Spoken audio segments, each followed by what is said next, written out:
우리 사무엘상은요, 자, 자식이 없어서 괴로워하는 한 여자, 바로 한나로부터 이제 시작합니다. 자, 이 여자는 앞서 얘기한 것처럼 자식이 없다고 하는 건 보통 이스라엘은 상당히 수치스러운 일이었습니다.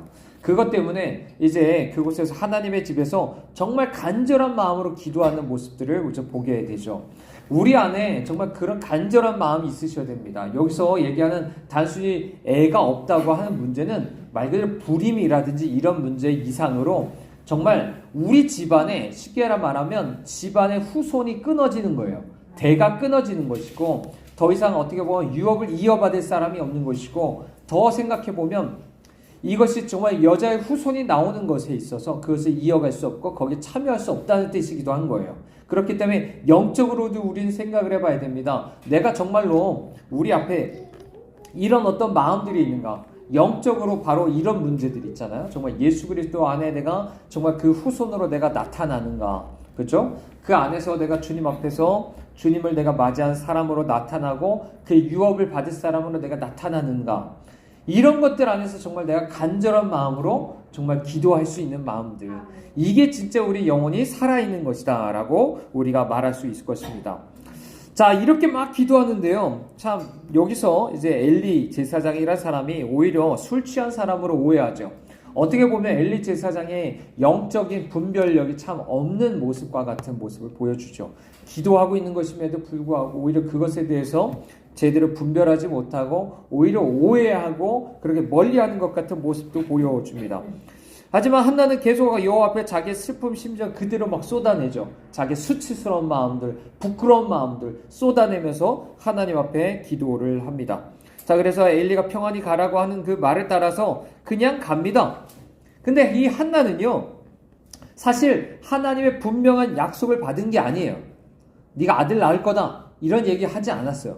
들은 적도 없고요. 집으로 돌아온 후에도 뭐 상황이 당장 변한 게 아니에요. 무슨 갑자기 임신한 것도 아닙니다. 하지만 자, 이 한나를 보면 기도한 후에는 그 기도하는 동안 분명히 자기가 변화되어서 자, 그런 모든 근심이 사라졌던 것들을 이제 보게 돼요. 그래 하나님께서 실제 자, 하나님께서 돌아보셔서 자, 아들을 낳게 되는 것에 대해서 얘기를 한 것들을 보죠. 자, 그러므로 우리도 기도에 있어서 물론 우리 간절히 주 앞에 기도할 수 있어야 돼요. 무엇보다도 우리 방금 얘기한 예수 그리스도의 생명이 우리 안에 나오고, 그죠? 우리가 주님 후손 되는 것에 대한 부분은, 그것을 계속 이어갈 수 있는 부분은 정말 간절히 기도해야 됩니다. 그것이야말로 우리는 때론 근심할 수 있어야 돼요. 하지만 다른 부분과 관련해서는 우리가 때로는 우리의 기도를 통해서 정말 근심들을 좀 덜어낼 필요가 있다. 좀 불필요한 근심들이 있죠. 세상적인 근심들이 있죠. 자, 그런 것들은 기도를 통해서 조금 덜어낼 수 있기를 바랍니다.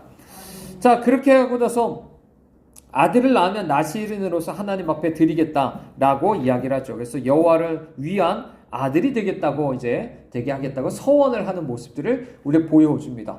자, 우리는 이미 나시린을 봤었습니다. 그죠? 바로 삼손이라는 사람을 통해서 얘기를 했었어요. 자, 삼손은 사실 실패했었던 나시린이죠. 근데 이제 하나님께서 정말 이들을 어떻게 정말 불쌍히 여기셔서 이들에게 정말 제대로 된 정말 그런 사사 같은 모습, 나시린과 같은 모습들을 우리에게 보여주려고 하고 있습니다. 자, 이거는 정말 하나님의 은혜였던 것을 생각해 봐야 돼요. 왜냐하면 그때 당시의 상황을 생각해 보면 이건 정말 은혜입니다. 자, 우리가 아는 자, 엘리의 아들들 홈리와 비나스라는 사람들이 있죠. 이런 사람들을 통해서 얼마나 그때 이스라엘 종교가 타락했는지를 볼 수가 있거든요. 이미 사사기 때도 이제 타락한 모습들을 우리 봤습니다. 그죠? 맨 마지막에 이게 같이 시대가 엮여 있는 거예요. 좀 연결되어 있는 겁니다. 그래서 얼마나 타락했는지를 우리가 볼 수가 있는데, 자, 이 사람들은 쉽게 말하면 종교를 통해서 이용해가지고 자기의 욕심을 그걸 얻어내는 사람들이었어요. 이것이야말로 종교의 어떻게 보면 본질이라고 말할 수 있는 거예요. 그게 물론 이제 저기 어떤 권력을 가지고 있는 사람들이 주된 어떤 그런 어떤 범죄를 저지르기 마련입니다. 하지만 그렇지 권력을 갖지 않고 그냥 교회를 다니는 사람들도 똑같이 욕심 가지고 교회에 다니는 사람들이 많아요. 그게 종교라고 말할 수 있겠죠. 그리고 그런 사람을 똑같이 비난하는 데 있어서도 사실 그 안에 그런 욕심이 작용합니다. 나도 똑같은 욕심이 있으니까 그러면서 정죄하지만 막상 나 자신에도 있다는 것을 부인하려고 하는 사람들도 꽤 많다라는 생각을 할 수가 있죠. 그래서 이 사람들은 사실 하나님의 집이 정말 하나님을 예배하는 장소가 아니라 정말 자기 배만 불리는 사람들. 우리가 뱀에 대해서 얘기했을 때 했었지만, 자, 뱀이 계속 배로 기어다니면서 계속 흙을 먹는다고 했죠. 그래서 이런 사람들의 주된 특징을 그렇게 표현하는 거죠. 자기 배만 불리는 사람들. 원래 주님께서 우리 목자를 세우시는 것은 양들을 위한 것입니다. 그죠? 양들을 먹이고 양육하고 하는 것이 목적이 아니겠습니까? 그죠? 그리고 그들로 하여금 계속 하나님 앞에 진정한 정말 예배자가 되게 하는 것들이 중요할 텐데, 오히려 지금은 이런 것이죠. 오히려 그 양들이 먹을 것을 오히려 자기가 다 뺏어서 자기 배만 불리고 있는 사람들. 그래서 오히려 그들이 심지어 정말 시험당해서 떨어져 나가게 만들고 있는 수없이 많은 잘못된 사람들에 대해서 얘기를 하고 있습니다. 심지어 또 뭐라고 하죠? 제사드릴 때 제사 고기를 스스로 취합니다. 자기가 먹고 싶은 거, 하나님께 돌아가야 되는 것들을 자기가 취하는 거예요. 어떻게 보면 하나님께 드려진 예물, 헌금을 자기가 횡령하는 것이라고도 볼 수가 있겠죠. 또 어떤 사람은 심지어 회망문에서 수종된 여인과 동침하기도 했었습니다. 그만큼 정말 스캔들이 일어나는 거죠. 성적으로 정말 간음을 저지르고 이런 일들이 일어나는 것들을 좀 볼 수가 있는 것입니다. 자, 이런 일들이 오늘 사실 우리에게도 이미 친숙한 뉴스들이에요. 그죠? 오늘날도 예를 들어 최근에 뉴스가 되는 것 중에 하나도 이런 겁니다. 필립 얀시라는 상당히 유명한 베스트셀러 작가가 있어요. 기독교 작가가. 그 사람이 이런 얘기를 했어요. 나는 8년 동안 불륜을 저질러야 돼요. 그러면서 사임하겠다고 얘기했습니다. 물론 어느 정도 그것을 인정하고 그렇게 사임하는 것 자체가 어느 정도 그것도 감사한 일인 거죠. 끝까지 회개 안 하고 그것을 숨기려고 하는 사람도 많으니까 어느 정도 그것을 진짜 드러내고 정말 그렇게 모든 교회와 가정 앞에서 그렇게 드러내고 회개하는 모습이 있다는 건 감사한 일입니다. 하지만 그것 자체가 대단히 충격적인 거죠. 또 얼마 전에 박영선 목사님이라고 은퇴하신 목사님인데 이분이 담임 목사님하고 안 맞는다고 해서 담임 목사님 쫓아내려고 하고 자기 아들을 개척하는 데 있어서 40억이나 지원해달라고 막 당에다 요구를 하고 이런 것 때문에 또 엄청난 어떤 일들이 있었습니다. 자, 이런 일들이 정말 옛날에 어떤 과거만이 아니라 오늘날도 들려오고 있어요. 그러니까 실제적으로 교회가 얼마나 타락해 있는 것들을 보여주고 있는 거죠. 정말 우리 이런 것들이 정말 민감하셔야 됩니다. 민감하셔야 돼요. 그래서 우리 교회에서도 정말 이거는 누구나 교만하면 다 넘어지게 돼 있습니다. 나는 그런 일들에 있어서 난 괜찮아 라고 할 수 있는 사람이 아무도 없어요. 정말 이 부분에 대해서는 얼마든지 내 안에 누구나 다 육신이 여전히 있고 또 똑같이 유혹의 상황이 있어서 다 넘어갈 수 있기 때문에 스스로 정말 겸손함 속에서 이런 것들을 피할 수 있어야 돼요. 요셉과 같이 피할 수 있어야 됩니다. 그래서 저 같은 경우도 그러죠. 저 같은 경우도 여자분들과 관련해서 제가 웬만하면 제가 직접 사역을 안 할 생각이에요. 사모님께서 대신 여자분들을 돌보고 하는 것들을 하려고 하고요. 보통 만나려고 해도 사모님과 같이 만나려고 하죠. 돈과 관련해서도 마찬가지입니다. 돈과 관련해서도 마찬가지 저희가 계속 어떻게 하죠? 계속 쌓아두지 않으려고 그래요. 웬만하면 정말 어려운 기간들 1월달부터 한 3월달 정도 좀 어렵다 치면 그 정도 외에는 쌓아두려고 하지 않습니다. 웬만한 거 다 내보내고요. 공개적으로 계속적으로 우리의 재정을 투명하게 공개하려고 하고 특히나 사람들이 직분 세우려고 해도 돈 때문에 세우지 않습니다. 그런 식으로 돈과 관련해서 계속 묶이다 보면 교회가 타락하는 거예요. 그런 식으로 가면 안 된다라는 것들을 우리 생각해야 되고 우리 교회는 그렇게 거룩함을 위해서 조금 더 추구하면 좋겠다라는 생각을 할 수 있어요. 자, 성경은요 사무엘의 성장 이야기를 이런 어떤 악행 사이에다가 이것들을 집어넣고 있어요. 그러니까 정말 이렇게 타락한 시점에 하나님 사무엘이란 정말 신실한 사람을 주님이 준비시키신 거예요. 자, 이게 아까 얘기한 무슨 출애굽기를 우리가 새벽에 보지 않습니까? 출애굽기에서는 어떻게 보면 이 세상이라는 그 곳에서 하나님 구원하시기 위해서 모세를 예비하셨던 걸 보는데 오히려 여기서는 이런 것이죠. 오히려 백성들 자체가 타락해 있어요. 백성들 자체가 타락해 있고 백성들 자체 안에서 정말 스스로 심판당해야 되는 그런 상황. 이런 상황 안에서도 주님이 사무엘 같은 사람을 주님 보내주셨다. 이거는 정말로 놀라운 하나님의 은혜다라고 할 수가 있습니다. 자, 심지어 사무엘상 2장 26절에 보면 아이 사무엘이 점점 자라며 여호와의 사람들의 은총을 받았다고 하죠. 이 얘기는 누가복음 2장에 보면 예수님에게 한 표현이랑 상당히 비슷한 모습을 보여줘.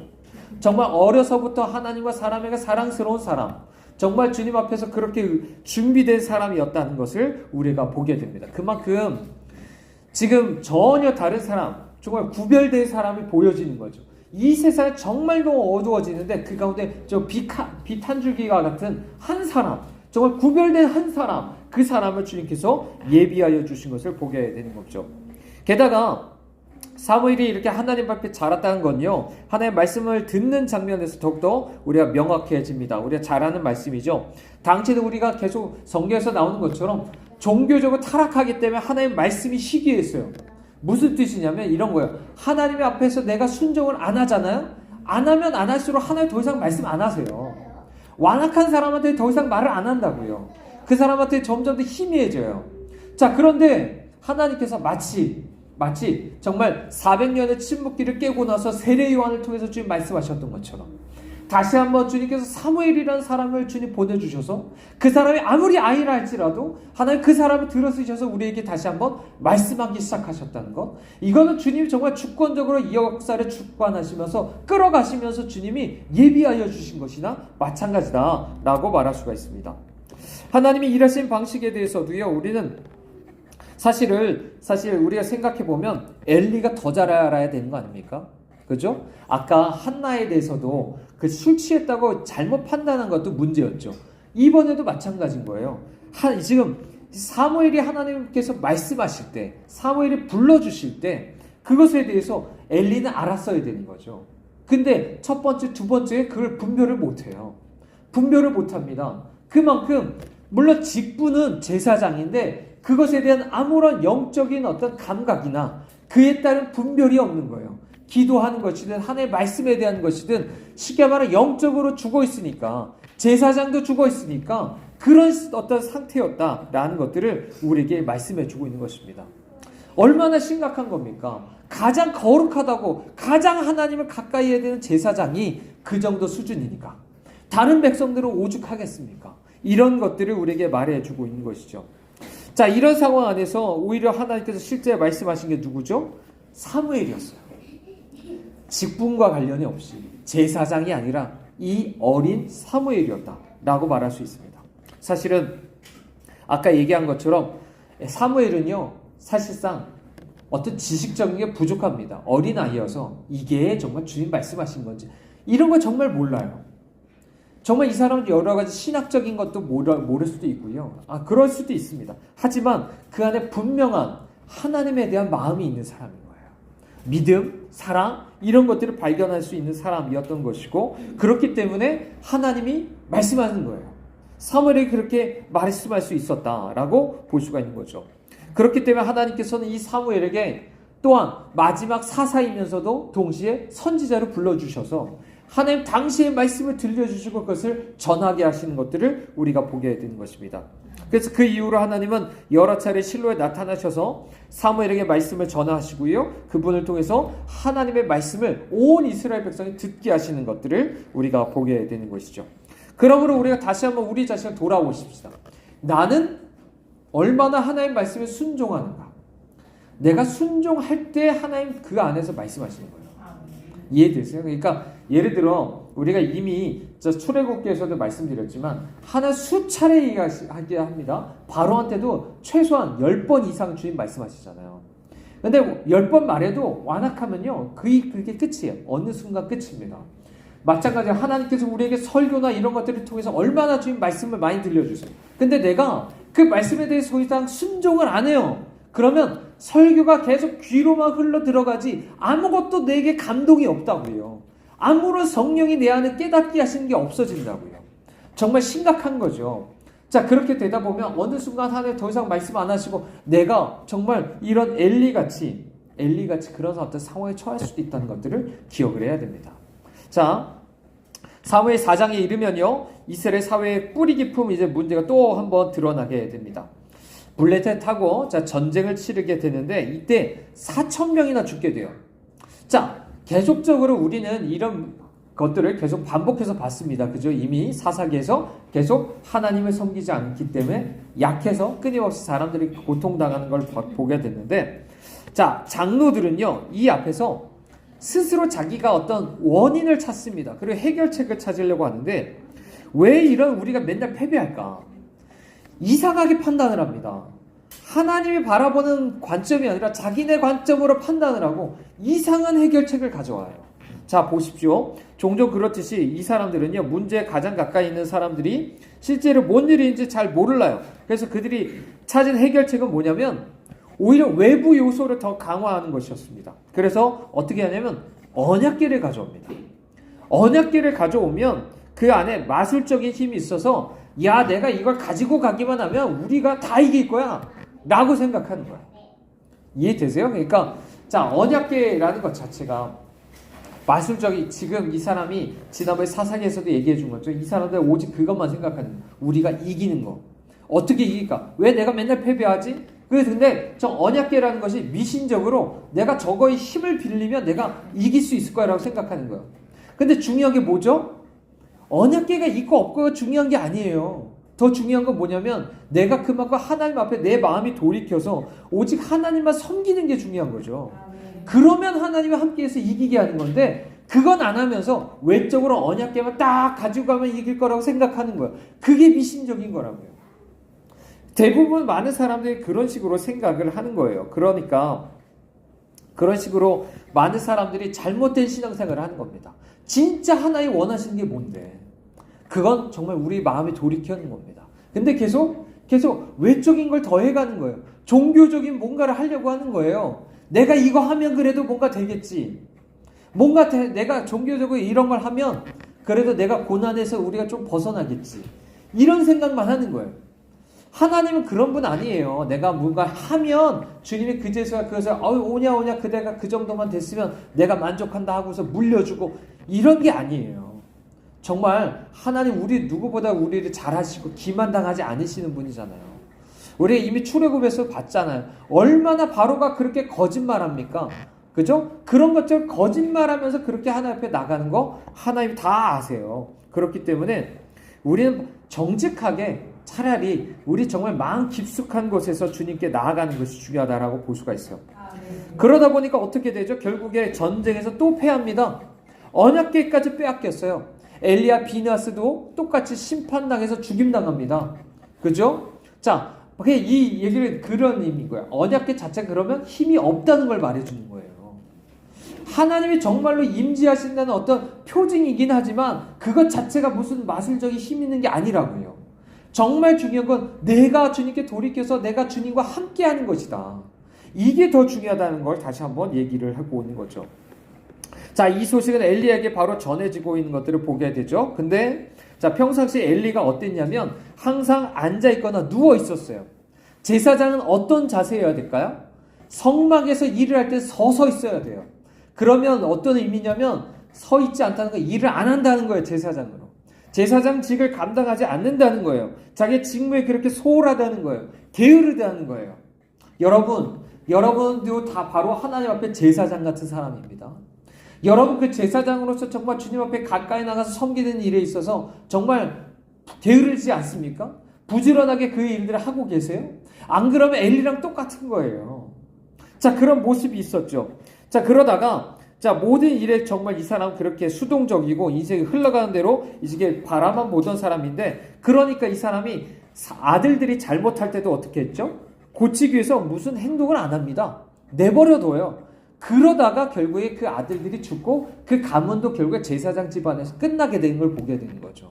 아들들이 정말 그런 죄를 짓고 있어요. 무엇보다도 정말 예수 그리스도를 믿지 않는 죄를 짓고 있어요. 그럼 그것에 대해서 가만히 내버려두면 안 되죠. 부모가 그렇게 부모에게 책임을 줬는데 부모가 아무런 파수꾼처럼 정말 그런 책임이 있는데도 아무런 복음에 대해서 얘기도 하지 않고 회개하라고 얘기도 안 하면서 언젠가 제가 뭐 되겠지 이렇게 생각하는 건 잘못된 겁니다. 우리가 지난번에 얘기했던 것처럼 우리 자신도 우리가 구원에 대해서 잘못 생각하면 안 된다고 했죠. 그러니까 우리 자신도 예를 들어 이런 거예요. 내가 예수 그리스도를 우리가 믿는 데 있어서 마치 내가 어떤 하나님 옆에 참된 어떤 변화도 없으면서 그냥 내가 하나님이 우리에게 주시는 구원은 영원한 거니까 나는 그럼 한 번도 내가 변화되지도 않았으면서 난 구원받을 거야. 이렇게 이상한 생각하는 건 정말 마귀의 짓이에요. 거짓된 거예요. 근데 자녀들의 구원에 대해서도 속으시면 안 돼요. 물론 하나님 예정하셨으면 그 사람이 구원받을 수 있겠죠. 근데 구원받는다는 건 어떻게 하냐고요. 그래, 마치 그냥 오늘 우리가 우리는 정말 목사님들이 그런 것처럼 여러분도 어떻게 외쳐야 되냐면요. 그 사람이 예정될 수 있는지 없는지 몰라요. 그럼 어떻게 해야 돼요? 지금 그 사람이 믿을 책임이 있다는 것만 알아요, 우리는. 그러면 그 사람한테 뭐라고 말해야 되냐면 오늘 회개하고 믿으라고 얘기해야 돼요. 부모로서. 이해되세요? 그 사람이 언젠가 믿겠지. 그러다가 그 사람 죽으면요. 자식이 죽으면요. 그러다가 주님 갑자기 오시면요. 그 사람 그럼 7년 대환란 당해도 됩니까? 그러다 지옥 가도 됩니까? 그런 일이 없어요. 우리가 해야 될 거는 언젠가 돌아오겠지? 그건 너무나도 잘못된 생각이에요. 무슨 예정론에 대한 잘못된 생각 안에서 그렇게 사로잡혀 있으면 안 돼요. 그거는 물론 하나님 앞에서 그런 믿음을 가지고 우리가 기도해야겠지만 그렇다고 해서 내가 아무런 책임을 안 당하고 저 사람도 아무 책임도 안 해도 된다는 게 아니에요. 지금 나는 반드시 저 사람에게 내게 맡겨주신 데 복음을 외쳐야 되고 기도해야 되는 거고 저 사람도 마땅히 그 말에 대해서 반응해야 되는 거예요. 회개하고 믿을 책임이 있는 거예요. 그거 아니고서 그냥 내버려도 된다? 이거 잘못된 생각입니다. 그러면 이 엘리와 같이 반드시 그런 집안은 하나님께서 책임을 그 부모에게 맡기실 거예요. 네가 그렇게 내버려뒀다. 이런 것이 그 집안에 반드시 그런 심판처럼 임할 수 있다라는 것도 생각해야 됩니다. 결국에 어떻게 됐죠? 하나님이 예언한 대로 두 아들 모두가 한날에 죽었습니다. 언약궤까지 빼앗겼고요. 이 모든 것을 듣고 나서 엘리는 결국 뒤로 넘어져서 목이 부러져 죽게 되는 것들을 보게 됩니다. 더 충격적인 건 뭐냐면 이 비느하스의 아내가 산통 가운데 죽으면서 이가봇이라고 하죠. 이 얘기는 영광이 어디 있느냐라는 뜻입니다. 쉽게 말해 영광 유배를 떠났다는 말이에요. 이 얘기를 어디서 비슷한 말을 하냐면 하나님의 백성들이 바벨론으로 포로로 끌려갈 때 에스겔이 하나님의 영광의 성전을 떠나는 장면을 묘사하거든요. 똑같은 말을 쓰고 있어요. 그러면 이 얘기는 이런 뜻이죠. 쉽게 말하면 이미 바벨론 끌려가기 전에 이때 이미 이들은 망한 거예요. 이미 망한 거나 마찬가지인 거예요. 이해되시죠? 이미 망한 거예요. 스스로 타락함 안에서 사사기를 지나면서 이 나라가 정말 이 가나안 땅에 정착한 지 몇백 년밖에 되지도 않았지만 망한 거나 마찬가지인 거예요. 주님이 이미 떠났다고요. 주님이 이미 떠났고 성전은 없지만 더 이상 하나의 백성이 아닌 그런 어떤 상태다. 에덴 동산에 쫓겨난 것처럼 그런 상태다라고 우리가 말할 수 있는 겁니다. 한편 언약궤를 탈취한 블레셋 사람들은 자기네가 하나님을 이겼다고 생각하면서 승리를 축하하려고 언약궤를 딱 신전에 갖다 둡니다. 나중에 바벨론 사람들도 그렇게 똑같이 해요. 하지만 신기한 건 무슨 일이 일어나죠? 언약궤 앞에 자기 신상들이 오히려 다 꼬꾸라지는 걸 보죠. 오히려 하나님 앞에 절하고 있는 거예요. 굴복하고 있는 거예요. 하나님이요. 하나님의 백성들이 잘못해가지고 하나님의 백성들을 패배할지 모르지만 그렇다고 하나님 우상들 앞에서 패배하는 분이 아니다. 오히려 하나님이 승리하는 분이다. 라는 것들을 우리에게 보여주고 있는 것입니다.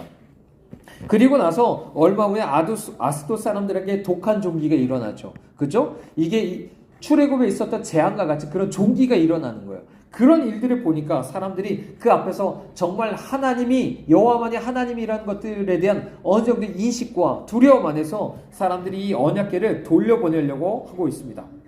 그래서 그 언약궤를 실은 그 수레가 바로 분명하게 이제 이스라엘 자국으로 향하게 되죠. 그것은 바로 하나님으로부터 이 모든 것들이 일어났다는 것을 다시 한번 얘기해 주고 있어요. 그렇죠? 그것이 확증된 거예요. 그럼 우연히 일어난 게 아니라 자연이 일어난 게 아니라 정말 출애굽 때 그 재앙처럼 이 모든 걸 하나님이 행하신 것이다 라는 것들이 분명해지고 있다라고 말할 수가 있는 거죠. 그렇게 됐을 때 그곳에 이제 가까이 베세메스에 왔을 때 이스라엘 사람들이 언약궤를 들여다보려고 하다가 불에 타 죽는 것들을 보게 되죠. 그리고 나서 기럇 여호야림이라는 후미진 곳에 궤를 보내게 됩니다. 그리고 그곳에서 한동안 묻혀 있게 되는 것들을 보게 되는데요. 방금 보십시오. 블레셋 가운데 하나님께서 당신을 나타내셨어요. 당신만이 하나님이라는 걸 나타내셨어요. 그래서 그들은 두려워할 줄 알았고 언약궤를 보냈는데 이스라엘 사람들은 어떻게 되는 거예요? 아직도 하나님을 두려워할 줄도 몰라요. 섬길 줄도 모르고 그런 모습들을 보여주고 있다라고 말하고 있는 거예요. 자, 우리도 다시 한번 생각하십시다. 우리의 교회 상황들은 어떠한가 다시 한번 보셔야 돼요. 우리가 정말 이렇게 종교적으로 점점 더 타락한 것 가운데 정말 주님이 그냥 하나님 우리 함께 계셔. 공허한 어떤 외침이 아니라 정말 주님이 우리 함께 계시는가. 주님이 이미 떠났는데도 우리가 스스로 그냥 거짓말 하듯이 주님 우리 함께 있다고 말하고 있는 건 아닌가. 이런 것들을 정말 생각해 볼 수 있어야 됩니다. 자, 사무엘 7장에 이르면요. 이스라엘은 드디어서 자기들의 죄를 회개한 듯이 하나님 앞에 돌아갈 방법을 간구하는 것 같은 이런 모습들을 우리에게 보여주죠. 아마도 그 언약궤가 기럇 여야람으로 사라지자 상황이 절박해졌다. 이런 것들이 이제 직감했던 것 같아요. 자, 그러자 하나님께서 그들을 이런 어떤 진정성을 시험해 보시려고 하는 것들을 보여줍니다. 그래서 그들이 위기 상황 안에서 도대체 그럼 누구한테 정말 그런 어떤 도움을 청하는지 이런 것들을 이제 보기 원해서 하시는데요. 마침 그때 누가 오죠? 그래서 블레셋이 쳐들어옵니다. 자, 그러면 정말로 하나님께 내가 돌이켰어요. 그럼 어떻게 해야 돼요? 정말로 돌이켰으면 블레셋이 쳐들어왔어요. 그러면 하나님 앞에 도움을 구해야 되죠. 도움을 구해야 됩니다. 자, 그래서 일단은 이 안에서 그 시험을 통과한 것들을 보여줘요. 그래서 하나님을 신뢰하고 전심으로 하나님께 돌이키면서 뭔가 이 사무엘에게 자기들을 위해서 중보해달라라고 요청하는 것들을 보여줍니다. 그래서 하나님께서 실제 거기에 대한 응답으로 저 큰 우레를 바라시고 블레셋을 어지럽게 하시면서 흩어버리시죠. 이건 정말 놀라운 겁니다. 왜냐하면 우리가 잘 아는 이 바알이라는 신은 폭풍의 신이거든요. 자, 그런데 그들을 어떻게 우레로 인해서 그들은 우레로 오히려 자기들이 패배를 당하는 거예요. 블레셋 사람들이 섬기는 그 바알을 통해서 내가 심판당하고 있는 모습들을 보여주고 있는 거예요. 마치 애굽에서 있었던 그 재앙처럼 내가 섬기는 재앙들의 내가 섬기는 우상으로 인해서 오히려 내가 재앙당하고 있는 모습들. 이런 것들을 우리가 다시 한번 보여주고 있는 거죠.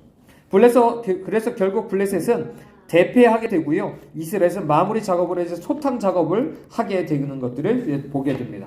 말 그대로 하나님 다시 한번 이들을 구원하신 것들을 보게 되는 거죠. 자, 이렇게 하나님께서는요, 이스라엘 위해서 행하신 일을 기억하게 하는 일종의 표식으로, 그 돌에 대해서 우리가 알다시피 에벤에셀이다 라고 부르면서 그 기념비를 세우는 것들을 보게 됩니다. 자, 근데 이 말이요. 사무엘의 입장에서는 이렇게 말할 수는 있었어요. 여기까지 정말 주님이 도와주신 분 하나님이시다. 그죠? 정말 그 일은 맞아요. 지금까지 보십시오. 얼마나 사사기에서 더 넘어서 정말 나라가 망한, 정말 주님을 떠난 이런 상태까지 왔는지. 근데도 주님께서 우리를 블레셋에서 구원하신 거 보면 주님이 도우신 거예요. 주님이 도우신 거예요. 정말 그 은혜에 감사해야 됩니다. 자, 그런데 한편으로는 이걸 이렇게도 볼 수 있는 거예요. 어떻게 해요? 여호와께서 여기까지 우리를 도우셨으니까 이제부터는 우리가 알아서 하겠습니다. 이렇게도 볼 수가 있는 거예요. 이걸 왜 그러냐면 8장 말씀에, 왜냐면 바로 정말 회개한 모습이 아니기 때문에 그래요. 어떻게 보면 여기서도 회개했다는 것들은 일시적으로만 잠깐 회개한 것이고 정말 블레셋으로부터 자기를 구원해달라고만 요청한 것뿐이었지 진정으로 돌이키지 않은 것 같은 모습을 보여주기 때문에 그런 거예요.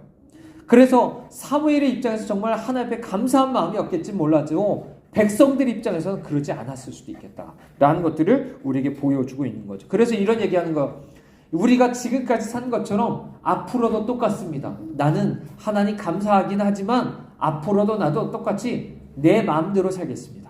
내 힘대로 살겠다고 얘기하는 어떤 모습과 똑같은 모습을 우리에게 보여주고 있는 거예요. 그래서 8장 모습에 보면 정말로 다 대조가 되는 모습이 또 나타나게 됩니다. 뭐라고 해요? 그래서 하나님 버립니다. 하나님 버리면서 왕을 달라고 해요. 이게 이스라엘의 모습이었고 이게 우리의 모습일 수 있다는 것도 생각을 해야 됩니다. 우리가 알다시피 방금 전에 이스라엘은 어땠어요? 사무엘의 중보를 통해서 승리를 얻었습니다.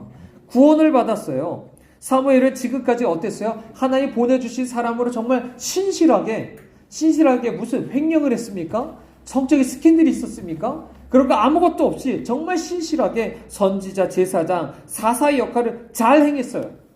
그죠? 그렇기 때문에 정말 하나님에 대한 예배나 그분의 통치가 이 땅 가운데 잘 이루어져 왔은 걸 우리 보게 될 겁니다. 근데도 이상하게도 하나님 보내셨고 하나님이 진짜 이렇게 주님께서 은혜를 베푸셨는데도 굳이 이 사람들을 뭘 요구하냐면 왕이 필요하대요. 왕을 달라고 얘기합니다. 자, 물론 여기 사무엘 8장에서 얘기하는 것처럼 그것은 1차적으로는 사무엘의 아들들이 좀 타락했기 때문에 또 그런 모습 때문에 있을 겁니다. 하지만 자, 우리 이미 사사기에서도 얘기했던 것처럼 왕정을 도입한다고 해서 문제가 해결되는 게 아니에요. 우리 그것을 기억해야 됩니다. 오히려 왕을 세워서 자녀가 자동으로 왕위를 이어가는 것, 이게 보통 우리는 뭐라고 하죠? 그것을 왕조라고 표현하죠. 그렇게 된다고 하면 지도자 자녀 중에 정말 흔히 얘기하는 선한 왕이 아니라 악한 왕이 나오면 어떻게 될 거예요? 그죠? 그러면 이 문제는 더 악화가 됩니다. 저는 선한 왕이라고 하면 그래도 하나님을 섬기고 그분의 율법대로 통치한다면 그래도 주님의 나라가 이루어질 수 있겠죠. 근데 그러지 않다면요. 오히려 왕의 권력을 가지고 더 우상숭배하게 만들고 말씀에서 벗어나게 한다면요. 그게 곧 이스라엘의 이제 왕국에서 일어날 일인 거예요. 그 얘기를 우리에게 보여주고 있는 거죠. 그래서 이 사람들이 결국에는 왕정을 원하는 데 세 가지 이유가 있습니다. 그게 뭐냐면 첫 번째는 다른 나라랑 똑같아지고 싶다는 거예요. 이미 우리는 구별된 나라입니다. 교회는요 구별되어야 돼요. 이해되시죠? 구별되어야 됩니다. 그런데 세상이랑 똑같이 하겠다는 거예요. 정치적으로 돈과 관련해서 세상적인 논리 똑같이 가지고 돌아오겠다는 거예요. 정치할 때 교회에서도 이렇게 하겠다. 경제에 대해서 우리 교회에서도 이렇게 합시다. 직장에서 하는 것처럼 우리 정치에서 하는 것처럼 이렇게 합시다 라고 하면서 가지고 오는 거예요. 그건 안 맞아요. 성경에 나오는 원리대로 해야 됩니다. 그래서 구별되어야 돼요. 세상하고 달라야 돼요. 그죠? 세상이 하는 것처럼 그렇게 하면 안 됩니다. 그러면 우리는 이미 아담 안에 있는 본성처럼 우리는 어떻게 하기 마련입니까? 우리 여기 있는 사람은요 누구라도 다 왕 되고 싶어 해요. 하나님 되고 싶어 하는 사람이 다 우리입니다. 그죠? 그러면 누구나도 이미 회의만 해도 그래요. 회의만 해도 다 자기 주장하면서 내가 옳다고 얘기하면서 내 뜻대로 돼야 된다고 자기가 교회 안에서 왕 되려고 하는 사람이 얼마나 많아요.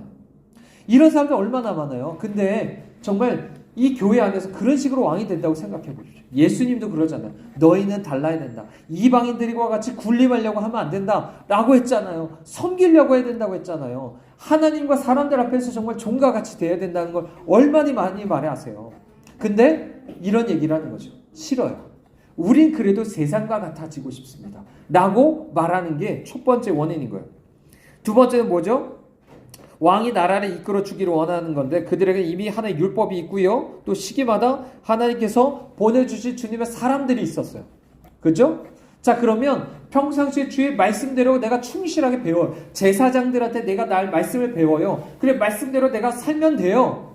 그리고 내가 혹시나 어겼으면 그것을 따라서 제사를 드리면 되는 거였어요. 그리고 혹시나 무슨 하나님께서 어떤 우리를 건져주시거나 무슨 일이 있을 때, 그죠? 무슨 재판을 한다든지 이런 일이 있으면 주님 사사를 보내주셨어요. 그거면 충분했던 거예요. 자, 그런데 이렇게 하나님께서 필요한 모든 걸 다 채워주셨는데도 근데도 불만이 있는 거예요. 그거는 마치 에덴 동산에서도 내가 선악과를 따먹겠다는 거랑 똑같은 거예요. 그게 왕을 원하는 거예요. 왕을 원하는 거예요. 그게 직분, 교회 안에서 직분이 있는 사람이든 아니면 아닌 사람들도 똑같이 왕이 되려고 하는 게 다 그 안에 그런 죄성 때문에 특히나 더하다라고 볼 수가 있어요. 세 번째는 왕이 앞장서서 어떻게 하죠? 전쟁을 치르는 영속적인 시스템을 원하는 것입니다. 그래서 이스라엘이 이런 식으로 기도하고 싶지 않은 거예요. 하나님 앞에 그동안은 정말 주님 섬긴다면 어떻게 해야 되죠? 주님 앞에 기도하고 응답받아야 돼요. 기도하고 주님께 부르짖어서 하나님 우리에게 사사를 보내주셔야만 내가 구원받아요. 그런데 지금은 이제 어떻게 해요? 왕을 딱 세워놓으면요. 기도 안 해도 이 왕이 날 구해줘요. 이런 시스템이 되는 거예요. 그러니까요. 여러분 정말로 대형교회가 위험한 것 중에 하나가 뭔지 아세요? 대형교회는요. 여러분이 신앙생활 하는데 도움이 편할 수는 있어요. 왜요? 거기 가면 아무런 어려움이 없어요. 내가 기도도 안 해도요. 하나님께서 내게 응답 안 해주셔도 거기 가면 모든 게 다 있어요. 다 있어요. 내가 대형교회도 마찬가지고 내가 정말 내가 생활하는 데 있어서 모든 복이 내게 주어졌다고 생각해 보십시오. 그런 사람은요. 내가 정말 왕처럼 스스로 누리려고 해요. 고린도 교회가 사람들이 다 그렇게 했었죠. 그렇게 하다 보면 어제 얘기했었던 거죠. 어떤 시스템으로 이렇게 돌아가기 시작하게 됩니다. 자, 그러면 하나님의 자리가 없어져요. 말은 하나님 떠들죠. 근데 하나님 필요 없어요. 정말 하나님이 저거 필요한 건요. 광야 같은 곳에서만 주님을 의지하게 돼 있어요. 사람이. 광야 같은 곳에서. 그러니까 교회도 마찬가지고요. 정말 우리가 때로 어제도 지난번에 얘기했지만 작년에 우리 교회가 좀 어려웠었다고 했잖아요. 6개월 정도? 은혜인 거예요. 그 안에서 하나님이 채워주신 걸 경험할 수 있고요. 더 우리는 깨어질 수 있는 거예요. 주님 아니면 안 됩니다 라고 기도하고 나갈 수 있는 거예요. 근데 생각해 보십시오. 만약에 우리가 아무런 근심 없이 헌금이 엄청나게 들어옵니다. 교인들이 엄청나게 많아요. 기도할 필요가 없어요. 그게 복일까요? 복이 아니에요. 혹시나 물론 우리 염려해서도 안 되죠. 하지만 우리가 이런 상황 안에서 정말 믿음으로 하나님 앞에 나가는 그런 사람들이 될 수 있어야 된다라고 얘기를 하는 거죠. 자, 구원은 어떻게 되는 거죠? 결국 하나님으로부터만 오는 겁니다. 아무리 왕 세워놔도요, 똑같이 구원이 필요해요. 왕조차도 구원이 필요한 사람이 됩니다. 나라가 망하는 거 결국 보잖아요. 그죠? 왕 세워놔도 주변 나라들 똑같이 패배해야 하는 거 보잖아요. 사사시대보다 나은 게 없습니다. 결국 구원은 오직 하나님께로부터 오는 거예요. 그러면 정말로 이 나라가 사는 길도 교회도 그렇고요. 살 길은 오직 하나님께 돌아가는 것이다 라는 것을 기억하셔야 됩니다. 자, 물론 하나님은 정말 이 안에서 주님의 계획을 오히려 주님께서 정말 주님께서 궁극적으로 그 일들을 은혜롭게 하시는 것들을 보아요. 그래서 그들이 왕을 원하시면 주님께서 일단 왕을 주셨습니다. 그래서 실제 500년 동안 선한 왕, 악한 왕, 뭐 별의별 왕을 다 경험하게 하시면서 이 땅의 어떤 왕도 결국에 니네가 원하는 것처럼 생각했던 것과 다르게 결국에는 뭐 어떤 필요를 결국에 채워주지 못한다. 이런 것들 경험하게 해주시는 거예요. 그래서 그들에게 진짜 필요한 거는 하나님께서 그들의 왕이 되는 거다. 그게 결국 나중에 뭐로 연결되죠? 예수 그리스도라는 왕으로 연결이 되는 거예요. 예수님만이 왕이 되셔야 된다. 그들에게 왕이 되면서 동시에 제사장, 선지자 역할을 감당하시는 그분, 유일하신 예수 그리스도밖에 없다. 이런 것들을 우리에게 주님께서 말씀해 주시는 거예요. 자, 우리가 마지막으로 우리가 사울왕에 대한 얘기를 하고 마치겠습니다. 자, 결국 이렇게 해서 이스라엘 백성들은 응답에 따라서 하나님 응답하셔 사울왕을 세우게 되죠. 사울은요, 겉으로 육신적으로 보면 상당히 많은 자격을 갖춘 사람이었어요. 베냐민 지파라는 아주 작은 지파였을지 몰라도 이스라엘 정치에서는 상당히 무시할 수 없는 지파였습니다. 게다가 키도 컸죠. 키도 컸고 그 아버지는요 상당히 유력한 사람이었어요. 부자였다고 말할 수 있겠죠. 그러니까 엄청난 부자였고 자기 집안은 부자였고 자기 지파도 상당히 뭐 힘이 있어요. 정치적으로. 게다가 자기가 어때요? 다른 사람들보다 키가 우월하게 큽니다. 어깨 위만큼 더 커요. 그런 거 보면 야 정말 왕은 이런 사람이 되어야 돼 라고 할 법한 사람, 세상에서 왕이라고 할 법한 그런 똑같은 조건을 갖춘 사람이 사울이었어요. 이해되시죠? 근데 정작 중요한 건 뭐죠? 그 마음인 거예요. 정말 외모는 정말로 왕감이에요. 근데 마음은 전혀 아니었다 라는 것들을 보게 되죠. 결국 그 사람 왕이 되자마자 상비군을 세웁니다. 이해되시나요? 그러니까 상비군이란 항상 비상사태 때도 항상 준비되어 있는 상태인 거죠. 그죠? 그러니까 전쟁이 없는데도 계속 전쟁을 준비하는 군대를 세운 거예요. 이런 군대를 세운 건데 이전에 국가가 어떤 위험할 때만 이제 군사를 모으면 되거든요. 지파별로 이렇게 모아가지고 하면 됐거든요. 자, 근데 그게 아니라 블레셋의 지속적인 위협 때문에 이런 상비군이 필요하다라고 이 사람들 생각을 하고 있는 겁니다. 자, 아까 왕도 어땠죠? 왕의 시스템 자체도 그런 식으로 가는 거예요. 그죠? 계속 딱 시스템이로 왕이 계속 있어야 되고, 왕이란 사람의 지도자가 있어야 되고, 군대가 있어야 되고, 이런 거죠. 자, 그런데 사울의 상비군은 결국에는요, 블레셋의 위협 앞에서 사실상 겁을 먹고 도망가요. 아무런 도움이 안 되는 걸 우리에게 보여주고 있는 것입니다. 자, 그리고 나서 오히려 그렇게 실망을 안겨주죠. 그들에게 정작 필요한 건 뭐죠? 결국에 하나님의 도우심이었다라는 것들을 우리에게 보여주고 있는 것입니다. 자, 사울이 블레셋과 싸웠어야 되는 전투는요, 흥미롭게도 요나단으로부터 시작해요. 요나단은 그래서 먼저 싸움을 걸면서 블레셋 전초 기제를 치고요, 절벽 위에 진을 친 블레셋 수비대를 거의 단독으로 무찌릅니다. 정말로 하나님을 믿고 그러니까 담대하게 싸우는 모습들을 보여주죠. 자, 이와 대조적으로 사울은 뭐 하냐면 집에 가만히 앉아서 서서히 무너진 그 군대를 그냥 어찌해야 될지 몰라요. 무슨 차이입니까? 우리가 봤을 때는 모두 외모를 갖췄어요. 근데 그걸 못해요. 그러니까 중요한 게 뭐냐고요. 중요한 게 진짜 뭐냐고요. 마음이라고요. 믿음으로는 하나님에 대한 믿음이라고요. 이 사울은 그 앞에 아무런 도움이 안 돼요. 우리가 그렇게 구했던 왕이 이렇게 쩔쩔매고 있다고요. 그러다가 너무나도 그릇된 결정을 내리죠. 결국에 어떻게 하냐면 초조함을 견디지 못해서 스스로 제사를 드리는 것들을 보게 됩니다. 전에 언약궤를 가지고 갔던 거랑 똑같은 거예요. 이 앞에 제사를 드리면 야 이것도 마법적으로 힘을 우리가 하나님을 그렇게 내가 끌어당겨가지고 내가 그러면 하나님 뭔가 나를 도와주셔서 이길 수 있지 않을까? 이런 식으로 또 생각을 하는 거예요. 이 사람의 마음을 돌이킨 적도 없으면서 스스로가 그렇게 하고 있는 거죠. 그래서 제사장만 드릴 수 있었던 그것을 자기가 마침내 그렇게 하고 있는 것입니다. 의식 자체가 중요하다고 생각을 하는 거예요. 아까 얘기하죠. 다시 한번 외적인 것만 중요하게 생각해요. 의식. 예를 들어 예배에 내가 드렸어. 내가 헌금했어. 이런 것만 중요하게 생각하고 그래서 거기에 힘이 있다고 생각하고 무슨 내가 성경을 읽었어. 기도했어. 이런 것 자체에 힘이 있다고 생각하는 모든 것이 여기에 포함된다라고 할 수 있어요. 사울은요 불행히도 이런 기본 원리를 깨닫지 못했거나 왕이라면 그런 규칙을 마음대로 만들 수 있다고 믿은 것 같아요. 그래서 정말 교만했던 거죠. 하지만 이스라엘에서는 왕도 하나님의 말씀에 복종해야 됩니다. 어떤 누구도 배제됨이 없어요. 이게 정말 법 앞에 평등이라는 말이 여기서 나오는 거죠. 모든 사람은 다 법 앞에서 다 복종해야 됩니다. 그 앞에서 다 순종해야 돼요. 법을 만드는 사람이든 그것을 집행하는 사람이든 누구나가 그 말씀 앞에 순종해야 되는 거예요. 자, 우리도 마찬가지입니다. 우리도 정말로 아무리 정말 내가 왕같이 되고 싶은 어떤 마음들이 누구나 다 있지 않습니까? 그 모든 것이 말씀 안에서 정말 다스림 받아야 돼요.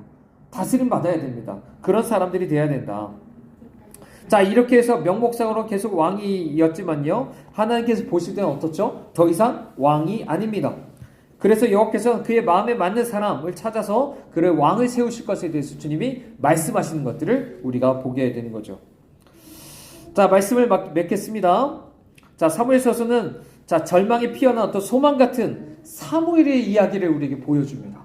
그죠? 자, 그는 극도로 타락한 이 당시에 정말 홈리와 비나스 아니 엘리까지도 대조되는 그런 모습들을 우리에게 보여주죠. 그래서 그들의 신앙은 뭐죠? 정말 껍데기 종교가 아니라 참된 믿음이 중요하다. 껍데기 종교적인 걸 믿으면서 미신적으로 뭔가 내가 무슨 저주나 고난에서 내가 거기서 건진받고 싶은 어떤 생각 이런 생각 가지면 안 된다. 이런 것들을 다시 한번 우리에게 얘기해 줍니다. 하나님이 세우신 사사보다 자기들이 원하는 왕을 세우기를 원했던 이런 사람들. 이런 사람들은 그는 결국엔 어떻게 됐죠? 사울은 결국에 하나님의 왕권을 진정으로 인정하지 않았고요. 그냥 자기가 독립적으로 스스로 왕이 된 사람처럼 생각하면서 결국에 아담과 같이 똑같이 순종하지 않고 내 욕심만 생각하면서 그렇게 살아가는 모습들을 보여줍니다. 내가 그렇게 제사를 드리고 나서도 어떡하죠? 회개도 안 합니다. 합리화해요. 변명해요. 똑같이 아담과 같은 모습들을 계속 보여주죠. 이런 식으로 사울왕에 대한 실망은요, 오히려 진정한 왕을 바라보게 만드는 소망을 불러일으킵니다. 바로 하나님의 마음에 맞는 사람, 바로 다윗이고 바로 예수 그리스도를 가리킨다라고 말할 수가 있습니다. 자, 우리 함께 말씀을 우리 기억하면서 우리 함께 기도할까요?